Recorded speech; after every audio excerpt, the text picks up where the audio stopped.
Socrate, Jésus, Bouddha. 3 maîtres de vie, de Frédéric Lenoir, parution 2009. Être ou avoir. Nos modes de vie, fondés sur une croissance constante de la consommation, devront être modifiés. Depuis la révolution industrielle, et bien davantage encore depuis les années 60, nous vivons en effet dans une civilisation qui fait de la consommation le moteur du progrès. Moteur non seulement économique, mais aussi idéologique. Le progrès, c'est posséder plus. Interrogeons-nous donc sur le sens de l'économie, sur la valeur de l'argent, sur les conditions réelles de l'équilibre d'une société et du bonheur individuel. La crise peut nous aider à refonder notre civilisation, devenue pour la première fois planétaire, sur d'autres critères que l'argent et la consommation. Cette crise n'est pas simplement économique et financière, mais aussi philosophique et spirituelle. Elle renvoie à des interrogations universelles. Qu'est-ce qui rend l'être humain heureux? Qu'est-ce qui peut être considéré comme un progrès véritable? Quelles sont les conditions d'une vie sociale harmonieuse? L'être humain peut-il être heureux et vivre en harmonie avec autrui, dans une civilisation entièrement construite autour d'un idéal de l'avoir? Non, répondent avec force le Bouddha, Socrate et Jésus. Le désir de possession est par nature insatiable, et il engendre frustration et violence.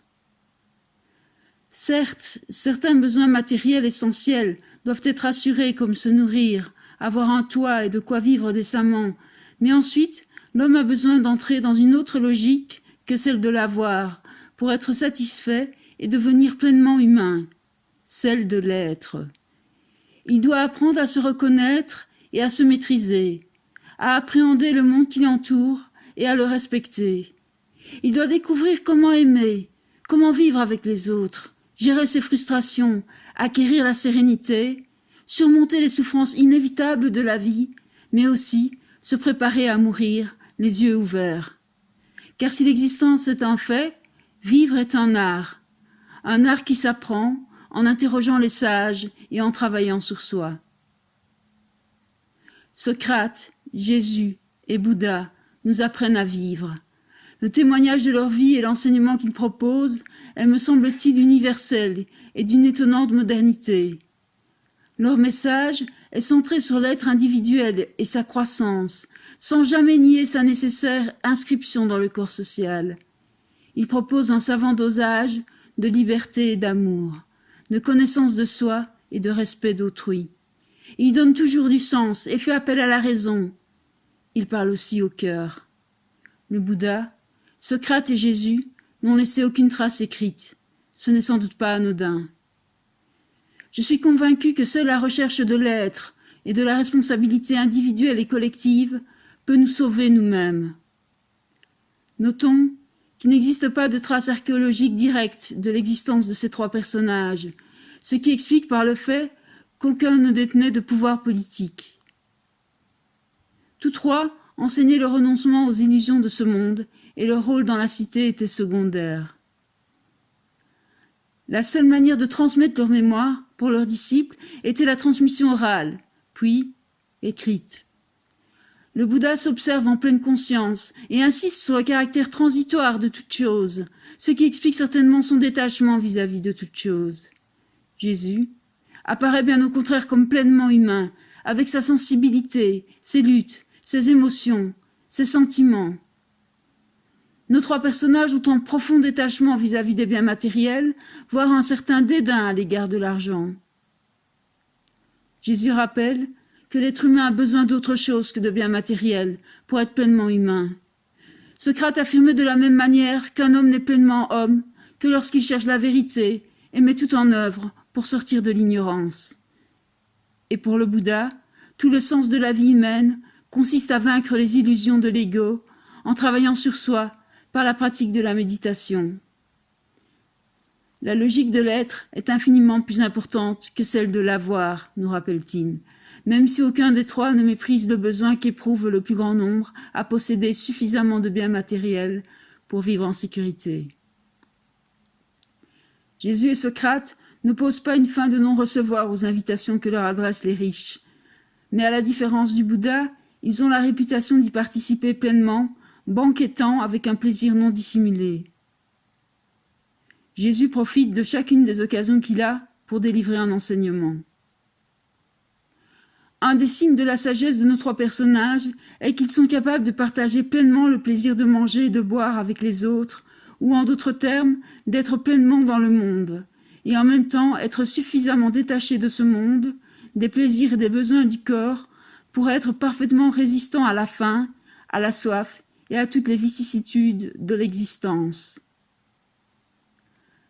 Les enseignements du Bouddha, de Socrate et de Jésus ont traversé les siècles et les millénaires, sans prendre une ride.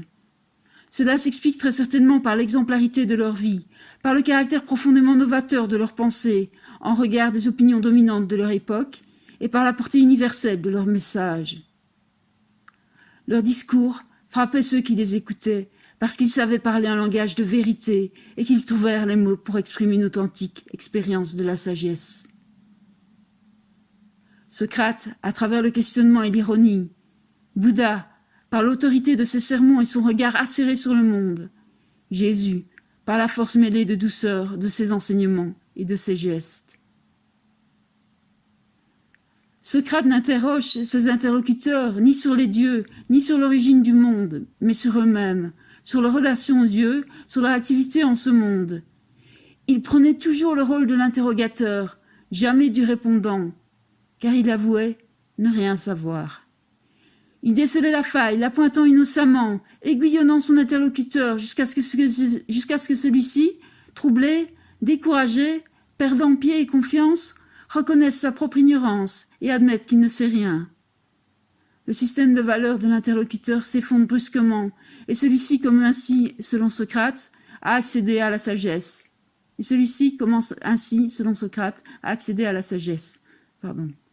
À ce moment, le dialogue ne se rompt pas, mais la balle change de camp.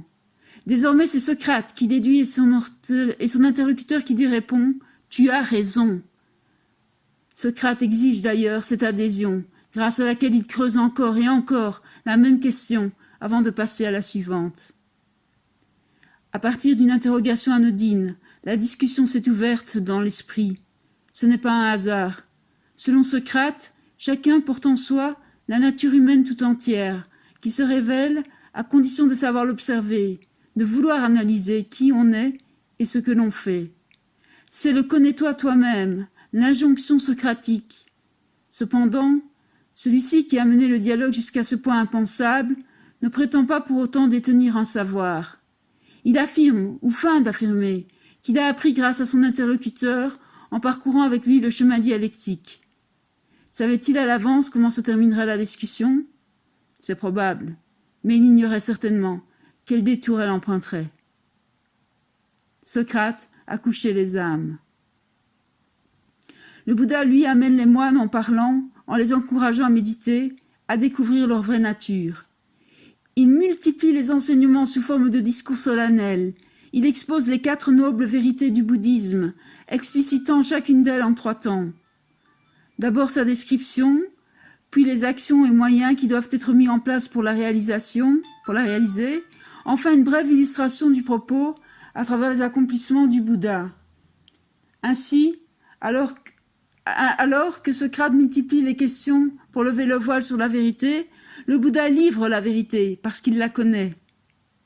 Jésus, lui, a pour particularité d'avoir eu recours à toutes les formes de discours et à toutes sortes de registres, usant à la fois du dialogue, de l'ironie, des sermons, mais aussi bien des confidences, des prières, des paroles d'autorité, des paraboles, et ce dans une évidente volonté de s'adapter aux interlocuteurs auxquels il s'adressait. Jésus se met en scène, il se livre, il ordonne, il implore, il console, mais toujours sur un mode personnel qui en ce sens tranche radicalement avec le discours du Bouddha. Il parle en son nom propre et affirme détenir son autorité de Dieu, qu'il appelle Père et dont il est l'envoyé.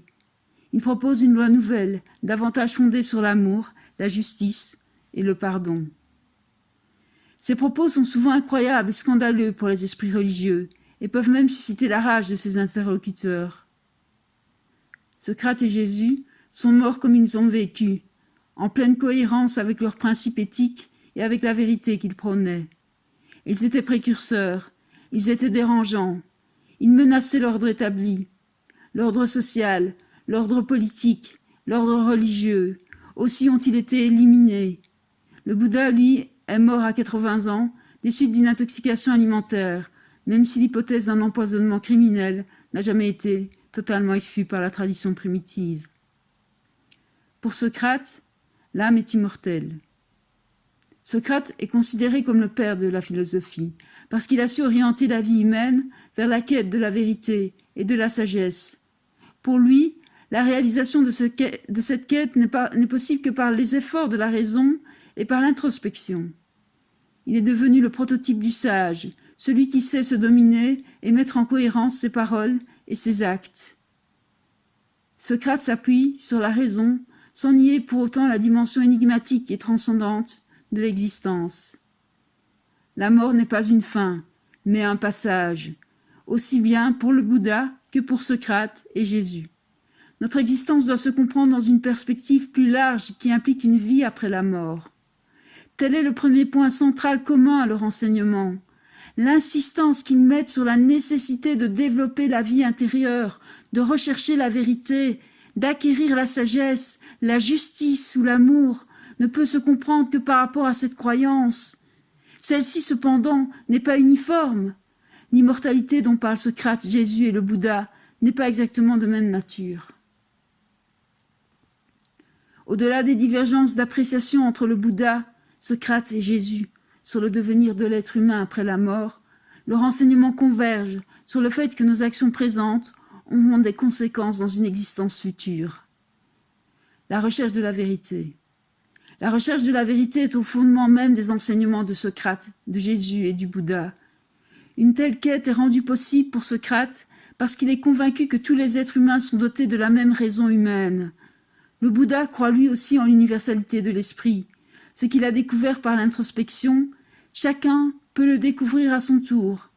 Jésus affirme quant à lui l'existence d'une vérité absolue, nous procède d'autres vérités universelles. Dieu. Pour Socrate, la vérité, la connaissance de la vraie nature des choses et de nous-mêmes est enfouie au fond de nous. Socrate ne nous invite pas à les découvrir, mais à les redécouvrir, parce que notre science n'est que réminiscence, souvenir d'un séjour de l'âme dans un monde supérieur avant son incarnation terrestre. Quand Socrate soumet ses interlocuteurs au feu de ces questions pour atteindre la vérité, il les entraîne à philosopher, c'est-à-dire à exercer leur discernement, car telle est, selon lui, la seule voie d'accès à la connaissance. Et quand il interroge l'homme de la rue, l'artisan, le général ou l'orateur, il exerce avec eux la maïeutique. De quoi les accouche-t-il ? D'eux-mêmes. Et au-delà d'eux-mêmes, de leur nature profonde, de leur essence, par-delà l'individualité. Là où Socrate met surtout en avant l'outil de la raison, tout en s'appuyant sur l'introspection, le Bouddha préfère la seule expérience intérieure. Siddhartha, le futur Bouddha, part de sa propre nature pour explorer en lui-même les mécanismes de la souffrance, les démonter, les comprendre. Il va observer ses passions, ses émotions, passer de longues heures en méditation, probablement à s'auto-analyser. Il médite jusqu'à parvenir à l'éveil. C'est alors que la vérité s'impose à lui. Il réalise que tout est impermanence et que cette impermanence qui alimente le désir est la principale cause de la souffrance. On voit donc à quel point, dans la pratique du bouddhisme, le travail du détachement est lié à la quête de la vérité, et que c'est en progressant dans le détachement, voire dans l'arrachement à soi, aux désirs et aux illusions inhérentes à l'ego, que l'on progresse dans la vérité. La vie est souffrance, c'est le premier constat que pose le Bouddha.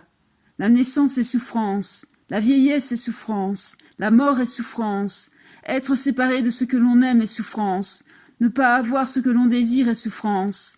Les 5 agrégats d'attachement sont souffrance.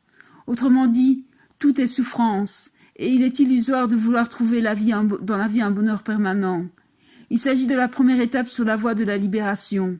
En reconnaissant ce principe premier, l'individu effectue le premier pas sur la voie de la guérison. Par ailleurs, l'origine de la souffrance est la soif. Cette soif insatiable du plaisir des sens et de l'existence même. Maintenant, il existe un remède à la souffrance. Il ne s'agit pas de la nier, mais de s'en détacher dans une distance salutaire de soi à soi. Ensuite, dernière vérité, l'existence du chemin conduisant au nirvana, un chemin octuple qu'il définit ainsi. La compréhension juste, la pensée juste, la parole juste, l'action juste, le moyen d'existence juste, l'effort juste, l'attention juste et la concentration juste. C'est la voie du milieu. Le Bouddha a fait de la méditation la voie d'accès privilégiée à la connaissance de la vraie nature des choses et au nirvana. Elle est pour lui une mise en condition de l'esprit, une manière de le calmer face aux perturbations extérieures et intérieures.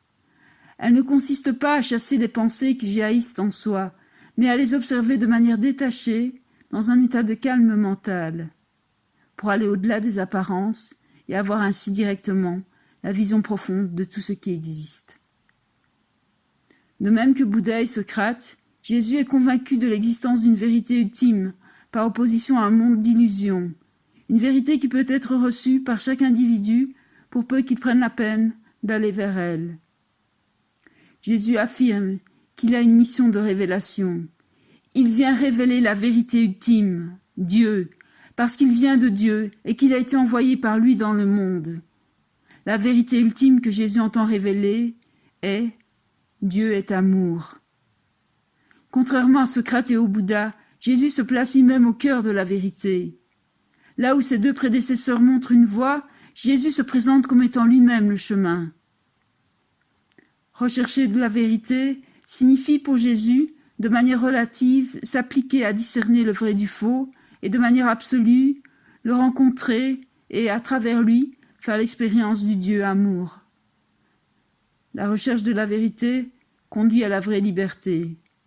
Liberté de l'individu qui s'émancipe à l'égard de la tradition, de l'autorité ou des opinions dominantes de la société, mais aussi et surtout liberté intérieure de l'être humain qui apprend, grâce à cette vérité, à se connaître et à se dominer. Chacun à sa manière a cherché à émanciper l'individu à l'égard du groupe. Pour bien comprendre la portée de leur enseignement, qui peut nous paraître aujourd'hui si naturel, il faut avoir en tête qu'ils vivaient tous les trois dans un monde traditionnel où chaque individu était soumis au groupe. Pour Socrate, le plus important consistait, pour chaque individu, à acquérir la vertu et à devenir moralement bon. Socrate est convaincu qu'un homme éclairé, un homme qui se connaît lui-même, ne peut pas choisir le mal. Par son ironie, Socrate réussit à convaincre ceux qui croient savoir qu'en fait ils ne savent rien. Mais en même temps, il leur montre qu'ils ont au fond d'eux-mêmes les moyens de connaître, et pour accéder à ce savoir caché, qu'il faut qu'ils se tournent vers eux-mêmes. Jésus appelle ses disciples au même retournement. Le royaume de Dieu est à l'intérieur de vous. Il les incite à aller vers eux-mêmes, à chercher Dieu et la vérité au plus profond de leur cœur et de leur conscience, et non pas simplement à travers l'observance du rite. Au-delà de la liberté de choisir le Bouddha, Socrate et Jésus insistent sur un point essentiel. La véritable liberté est la liberté intérieure, celle que l'on acquiert progressivement en faisant un travail sur soi, en progressant dans la connaissance, en écoutant la voix de l'esprit. Si ces trois maîtres de sagesse entendent libérer l'individu des chaînes du groupe et du poids de la tradition, ce n'est pas simplement pour le rendre politiquement autonome. C'est pour qu'il puisse accomplir un chemin de libération intérieure, car aussi précieuse soit-elle, la liberté politique ne sert à rien si elle ne permet pas à chacun, par ce cheminement personnel, de sortir de l'esclavage le plus profond qui soit. Pour Socrate, l'ignorance, pour Jésus, le péché, pour le Bouddha, le désir-attachement. Quant à la justice, Socrate la considère comme la vertu suprême, car elle est tout aussi valable pour l'individu en particulier que pour le groupe social dans son ensemble. Il préfère subir l'injustice que se soustraire à la décision des juges de la cité, aussi injuste soit-elle. Et il remet son âme à la justice divine, celle qui ne peut se tromper et qui saura lui rendre justice dans l'au-delà. Celui qui est puni pour une injustice est délivré du mal de l'âme. Cette idée de la nécessité d'une peine pour le coupable est tout aussi présente dans la parole du Bouddha et dans celle de Jésus. Si les notions d'amour, de pardon ou de compassion sont au cœur de leur enseignement, elles n'abolissent pas le rôle de la justice ni son corollaire, le châtiment du coupable. Pour le Bouddha, la véritable justice est la justice immanente du karma, par laquelle tout individu subira les conséquences, dans cette vie ou dans une autre, de ses mauvaises actions. Quant à Jésus, il renvoie à la justice divine plus encore qu'à celle des hommes, car Dieu seul peut sonder les reins et les cœurs, comme le dit la Bible, et certaines actions qui peuvent paraître condamnables aux yeux des hommes et de leurs lois ne le sont pas forcément à ceux de Dieu. La justice repose sur la vérité, mais aussi sur l'équité. Nous éprouvons spontanément un sentiment d'injustice face à toutes les inégalités, à commencer par la plus criante d'entre elles, l'incroyable disparité des richesses entre les individus et les sociétés. Socrate, Jésus et le Bouddha ne prônent pas la stricte égalité, ne serait-ce que parce qu'ils savent qu'il n'y a pas de véritable égalité entre les humains, si divers par leurs capacités et leurs talents. Ils donnent eux-mêmes l'exemple du détachement et d'une certaine pauvreté volontaire, et appellent les riches au partage, comme s'ils savaient que l'égalité économique était impossible à mettre en œuvre par une simple volonté politique. Ils en appellent donc à la conscience de chaque individu pour qu'il pratique de lui-même une plus juste répartition matérielle. Pour Socrate, tous les citoyens sont égaux devant la loi. Le Bouddha affirme que chaque individu subira la loi de rétribution du karma, quelle que soit sa condition. Et pour Jésus, tous les êtres humains sont égaux devant Dieu, qui les jugera non en fonction de leur statut social ou même de leur religion, mais uniquement d'après l'intention de leur acte et leur amour du prochain. Par ailleurs, dans la mesure où il s'adresse à l'individu et se veut universel, l'enseignement de Socrate, de Jésus et du Bouddha a aussi une dimension égalitaire. Tout être humain peut effectuer un chemin spirituel, chercher la vérité, devenir libre, accéder à la connaissance véritable et au salut. Nous sommes tous égaux face à l'énigme de l'existence, face à la mort, face à la nécessité et aux difficultés de se connaître et de travailler sur soi. En appelant à la justice et à la liberté individuelle, le message de Socrate, de Jésus et du Bouddha revêt donc une dimension fortement égalitaire, même si certains préjugés sociaux concernant la femme notamment y demeurent encore tenaces. Pour le Bouddha et pour Jésus, il y a une double vertu plus importante encore que la justice, l'amour désintéressé et la compassion. Pour Socrate, l'amour humain est un désir perpétuellement insatisfait, mais qui peut trouver son apaisement au terme d'un long chemin spirituel dans la contemplation mystique de l'absolu. Pour Jésus, l'amour est le nom même de Dieu, c'est une plénitude d'être et non un manque comme chez Socrate. L'amour christique n'est plus un sentiment naturel ni un sentiment partagé. Il devient véritablement un commandement universel qui nous enjoint d'aimer tout être humain comme Dieu l'aime, comme Dieu nous aime. L'amour du prochain est au-dessus des lois religieuses. Même si Jésus entend révéler l'amour don du caractère divin, son enseignement ne récuse pas pour autant l'éros socratique, ce désir jamais assouvi qui conduit le cœur humain à s'attacher à ce qui lui manque et qui peut le mener jusqu'à la beauté, la bonté et la vérité suprême. Il n'en va pas de même avec le Bouddha. Ce dernier condamne sans équivoque l'amour-désir.